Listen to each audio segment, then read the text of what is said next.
Good morning, everyone.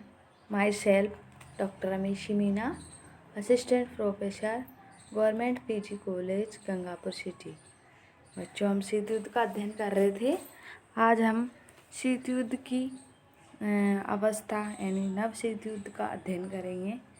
नव शीत युद्ध यानी बीच में पहले जो परंपरागत शीत युद्ध था उसके बाद देतांत आ जाता है। आपसी समझो, देतांत का मतलब होता है शांति, यानी स्थिरता आ जाती है।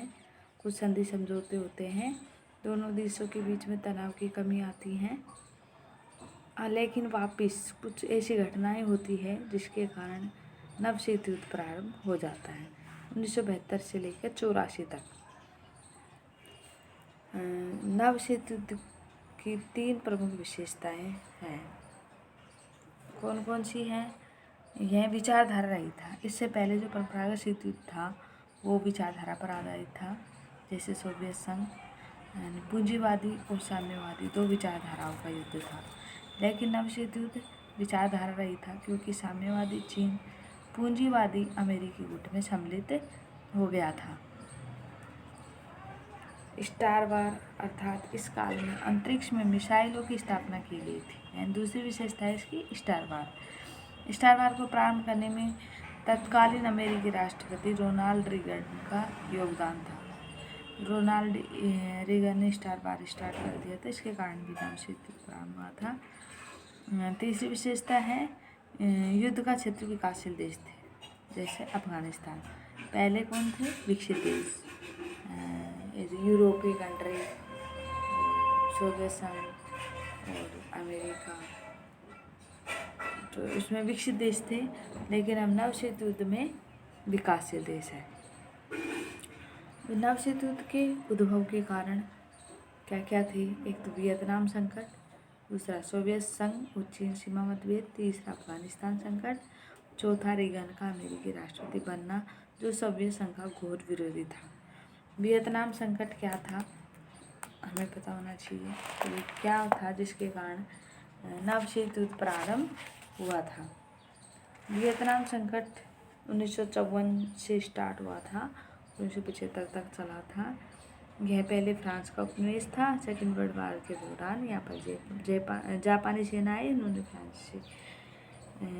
जापानी सेना ने फ्रांस की सेना को हटाकर अपने उपनिवेश स्थापित कर लिया। परंतु जब अमेरिका ने 6 अगस्त और 9 अगस्त को हिरोशिमा और नागासाकी पर लिटिल बॉय और फेट मैन नामक परमाणु बम गिराए तो जापानी सेना भी वहाँ से भाग गई।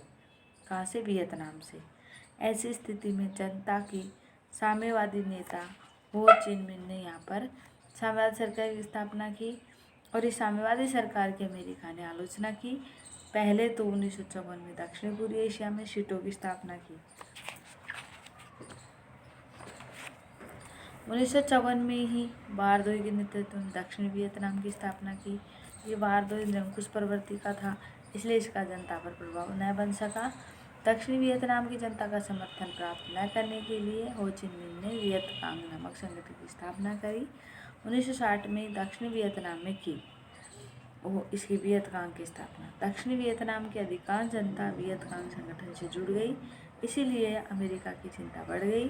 अतः अमेरिका ने 1962 में डोमिनो सिद्धांत पारित किया और दक्षिण वियतनाम में अपनी सेनाएं प्रत्यक्ष रूप से उतार दी। चूँकि दक्षिणी वियतनाम की जनता का समर्थन अमेरिका को प्राप्त नहीं था, अतः अमेरिकी सेना को कड़ी हार का सामना करना पड़ा और इस वियतनाम संकट के कारण अमेरिका का बजट भी हिलने लगा। इसलिए वहाँ की जनता ने भी मांग की कि वहाँ से सेनाएं वापस बुलाई जाए वियतनाम से। अमेरिकी राष्ट्रपति निक्सन ने चीन की मदद से वियतनाम से अपनी सेनाएं वापस लाने का रास्ता निकाला और 1971 में एक समझौता हो चिन मिन के साथ चीन की मध्यस्थता से किया, जिसमें उत्तरी वियतनाम के साथ साथ दक्षिणी वियतनाम की मान्यता को स्वीकार किया गया। लेकिन 1975 में हो चिन मिन ने दक्षिण वियतनाम को उत्तरी वियतनाम में मिला लिया और वियतनाम का एकीकरण कर लिया। ये था वियतनाम संकट। इसके कारण भी नव शीत युद्ध प्रारंभ हो गया था।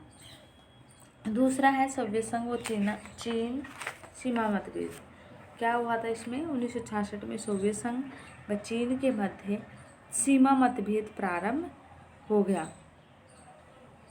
इस मतभेद का प्रमुख कारण चीन की महाशक्ति बनने की इच्छा को माना जाता है। इन मतभेदों के कारण शीत युद्ध काल में साम्यवादी गुट में बिखराव हो गया। वह साम्यवादी चीन अमेरिकी गुट में सम्मिलित हो गया, जिससे नव शीत युद्ध की शुरुआत हुई। यह सीमा मतभेद 1991 में यूएसएसआर के विघटन के बाद भी बने रहे। इन सीमा विवादों को हल करने के लिए 1996 में एससीओ शंघाई सहयोग संगठन की स्थापना की गई। इसमें 6 राष्ट्र हैं: रूस, चीन, कजाकिस्तान, किर्गिस्तान, ताजिकिस्तान, उज्बेकिस्तान आदि। भारत, पाकिस्तान सहित इसमें 5 पर्यवेक्षक राष्ट्र भी हैं। ये था सोवियत संघ चीन सीमा मतभेद। इसके कारण नवशीत युद्ध प्रारंभ हो गया था। अब तीसरा आता है अफगानिस्तान संकट। अफगानिस्तान संकट क्या था? अफगानिस्तान संकट अंग्रेज़ों ने भी अफगानिस्तान को नियंत्रित करने का प्रयास किया था, इसलिए प्रथम आंग्ल अफगानिस्तान युद्ध 1839 में व द्वितीय आंग्ल अफगान युद्ध 1876 में हुआ था। इन युद्धों में अंग्रेज़ों की विजय अवश्य हुई थी, लेकिन वह अफगानिस्तान को नियंत्रित करने में असफल रहे थे। इसलिए उन्होंने इन युद्धों के बाद अफगानिस्तान में निष्क्रिय नीति अपनाई थी। शीत युद्ध काल में प्रारंभ में तो दोनों महाशक्तियों ने अफगानिस्तान को आर्थिक सहायता दी थी, यानी अमेरिका ने भी और सोवियत संघ ने भी। परंतु जब अमेरिकी वियतनाम संकट में फंस गया तो सोवियत संघ ने यहाँ अमीन के नेतृत्व में 1973 में पीडीपी सरकार की स्थापना करी। यह अफगानिस्तान नेता अमीन सन की प्रवृत्ति व क्रूर था, इसलिए अधिकांश कबीलों के सरदार इससे अलग हो गए और इनका शासन केवल काबुल तक सीमित रह गया। जब यूएसएसआर ने इसे निर्देश दिए तो इसने सोवियत सेना को ही वापस जाने की धमकी दी। अंततः दिसंबर 1979 में सोवियत संघ ने अफगानिस्तान में अपनी सेनाएं उतार दी और नेता अमीन को समाप्त कर दिया। इसी के साथ अफगानिस्तान संकट प्रारंभ हो गया और वह नवशीत युद्ध प्रारंभ हो गया। वह स्टार वार की शुरुआत हुई। स्टार वार के कारण सोवियत संघ को खाद्यान्न व आर्थिक संकट का सामना करना पड़ा।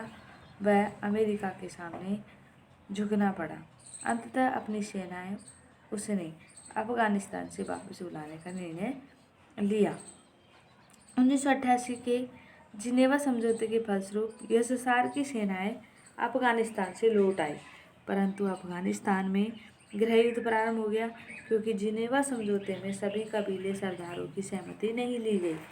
इस गृह युद्ध में सभी गुट तालिबान अमर अब्दुल्ला के नेतृत्व में सफल रहा। 1995-96 तक उसने अफगानिस्तान के 2/3 भाग पर नियंत्रण कर लिया था। इस तालिबान ने आतंकवादी नीति अपनाई व अमेरिका में 9/11 घटना को अल-कायदा के साथ मिलकर जन्म दिया। इसके पश्चात अमेरिका ने ऑपरेशन एंड्यूरिंग चलाया व अफगानिस्तान में तालिबान के शासन को समाप्त कर दिया। 2002 में अफगानिस्तान में हामिद करज़ई के नेतृत्व में लोकतांत्रिक सरकार बनी। अफगानिस्तान में अभी भी आतंकवाद की समस्या बनी हुई है। विरोधी या तालिबानी बार बार हमला करते रहे हैं। पहले तो वहाँ नाटो की सेनाएं थी, परंतु नाटो की सेना वहाँ से लगभग हट चुकी है। लेकिन अमेरिका ने अफगानिस्तान के साथ BSAC द्विपक्षीय सुरक्षा समझौता किया है, परंतु अफगानिस्तान सुरक्षा के लिए भारत की तरफ भी देखता है। भारत सरकार ने इसे सहयोग व आश्वासन दिया, परंतु ठोस निर्णय होना अभी बाकी है। इसी काल में SALT फर्स्ट और सेकंड ABMT जैसी संधियाँ भी हुई थी। ABMT क्या है? एंटी बैलिस्टिक मिसाइल ट्रीटी 1972 में यूएसएसआर व अमेरिका के मध्य हुई थी। इसमें निर्णय लिया था कि उच्च तकनीक या उच्च श्रेणी वाली मिसाइलों का निर्माण नहीं किया जाएगा, परंतु 1998 में अमेरिका ने राष्ट्रीय प्रतिरक्षा प्रणाली NMD नेशनल मिसाइल डिफेंस का विकास कर इस समझौते को तोड़ दिया। NMD के अंतर्गत अमेरिका ने मिसाइल को मिसाइल से नष्ट करने वाली तकनीक का विकास किया था। अमेरिका की इस प्रतिक्रिया के फलस्वरूप रूस ने चीन के साथ 2002 में रक्षा मैत्री संधि की।